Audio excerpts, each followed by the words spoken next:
இந்த எலெக்ஷன் டேல மேக்சிமம் என்ன பண்ணுவீங்க? போவீங்க, ஓட்டு போடுவீங்க, வருவீங்க, அவ்வளோதான் உங்களுடைய பார்ட்டிசிபேஷன். ஆனால் இந்த எலெக்ஷனில் நீங்கள் பங்கெடுத்துக்க போறீங்க. எஸ், உங்க வீட்டில் இருக்கிற ஒரு விஜய் தான், உங்க வீட்டில் இருக்கிற ஒரு விஜய் தான் வேட்பாளரா நிக்க போறாங்க.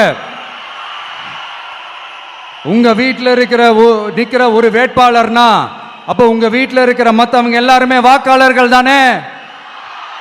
உங்க அம்மா, உங்க அப்பா, உங்க அண்ணன், உங்க தம்பி, உங்க சொந்தம் டிவிக்கே வேட்பாளர் அப்படின்னா அப்ப உங்க ஓட்டு விசில் சின்னத்துக்கு தான் எல்லாருக்குமே தெரியும்.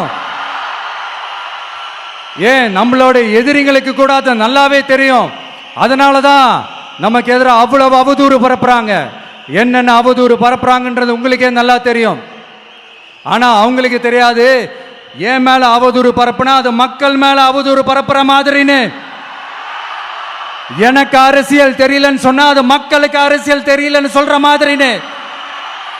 என்ன அசிங்க அசிங்கமா பேசினா அது மக்கள் அசிங்க அசிங்கமா பேசுற மாதிரின்னு. எனக்கு எதிராக செய்யற ஒவ்வொரு செயலும் அது மக்களுக்கு எதிராக செய்யற செயல் அவங்களுக்கு தெரியாம போச்சு. இந்த விஜயும் மக்களும் வேறு வேறு இல்லை. இந்த விஜயும் மக்களும் ரத்தமும் சதையும் மாறி, உடலும் உயிரும் மாறி, ஒன்னிலிருந்து ஒண்ண பிரிக்கவே முடியாது.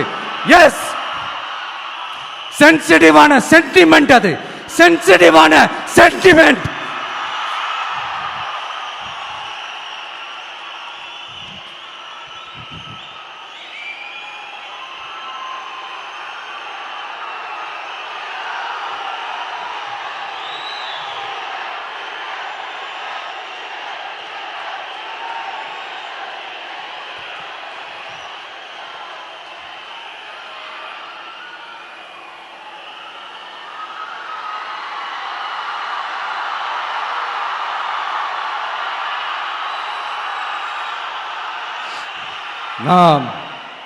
சாரி,